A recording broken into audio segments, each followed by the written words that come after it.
I've been thinking about one of my students kind of turned me on to this podcaster who was doing a podcast on boxing. Mm-hmm. Boxing seems to be a sport where most sports, because over time, study plus genetics plus just bigger, stronger, faster is generally better over time. But in boxing, since you have weight classes, 150 pounds today, 150 pounds, it's not that different, right?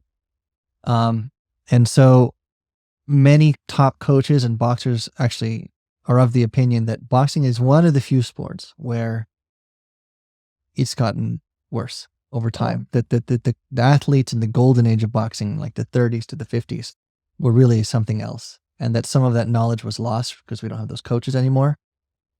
But one of the reasons they think is because back then, to get a title shot, like a world title shot, you had to do something like maybe 75 fights to work your way up.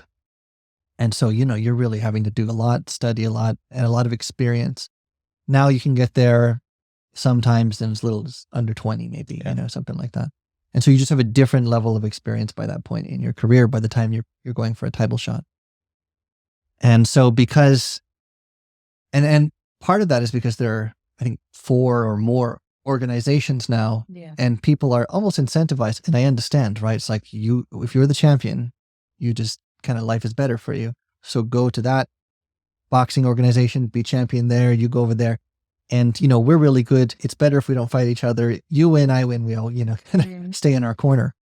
And so I think what initially seemed good, because it seemed like, well, 2 organizations are going to compete against each other. That's better because they will try to produce a better product. But what happens is that athletes kind of go in one organization and stay there, and you don't have everyone trying to outdo each other, like kind of maybe 20 years ago when everyone went to Blackpool and fought. You have to just keep trying to improve because everyone else is so tightly, close to each other. And I'm wondering if that might be what happens if another organization, because we went through this, 15 years ago with the WDSF, right? If that happens again, it happens again. And what might seem like, well, this is happening because it's supposed to be good for the dancing, but because 1 and 2 aren't duking it out anymore and they just go there, that it might not actually, people might not push as hard. And I'm not sure if that's a concern of yours looking at the 10 years from now, Yeah. Or if you feel more or less pressure based on who else is behind you, or you're always just pushing the same, and, is this relevant? Well, I do think that, of course, we do push the same, definitely, because, like, let's say, for instance, with the 2 years of COVID, where there was no championships, like bigger championships held, we practice more than ever. We are more inspired than ever. We actually had the time to go deep into our work and so on. But, and I think what's also, let's say, for instance, we're in a generation where we remember all the differences, where it was one federation, where the big. So let's say the new generation, they won't know anything but what's presented today. So it's only us that would say, no, we need this and this and this. And it's then, okay, how do we want to preserve it how it is? Do we want to create it in a different way? But it's really to look at and say, okay, what is it that how do you see the industry? How do you want to contribute to that in the future as well? But for Ina and I, we can say that it really was to be on the floor with the best dancers, everyone at the same time, that has inspired us the most throughout our career. Well, this is what I mean, because they're all together. Yes. Exactly. You feel that I definitely feel that too. I think from a dancer's hard point of view and from a competitor's point of view, that is the ultimate goal, to share the floor with the best dancers. And after that, I feel the same.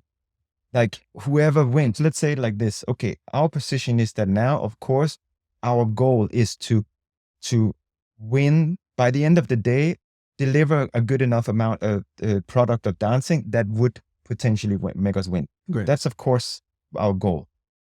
Now, if we go into a Blackpool final or UK final or whatever, I enjoyed the whole day and that final just as much when we were 6th, 5th, 4th, 3rd, 2nd as I do today.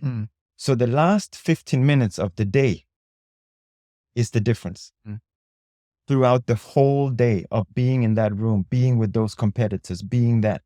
And I think that we have to watch out not to rob ourselves for that extreme precious time of dancing and being on that floor in that environment. And the stronger competitor stays around us, the bigger chance there is to create this sense of titans and giants. This is the best dancers in the world. Yeah. This is, so if we are in the final, wow, you are great. Yeah. If you're top 3, damn. If you're first, wow. Like it's just a collective, like we lift it up together. Yeah, there's a kind of, again, a community agreement, that we're all just going to do this. Valeria said the same. She's like, how many times can we win the world championship? Yeah.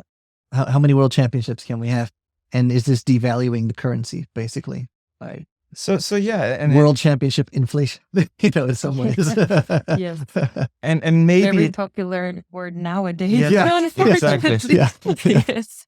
And again, maybe it's different because we have been very fortunate and very lucky to have a successful career throughout every of the categories that we were in, from under 21 until professional.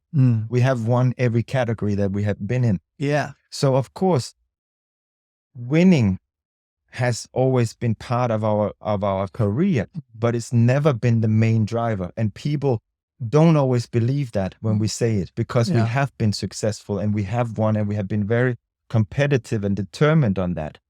But it's not been the main driver, and it's not been what makes us go to practice every day. It might be one of those days, oh, I really don't want to go today, but I have to win. That might be 1 out of 10 that becomes the carrot. Yeah.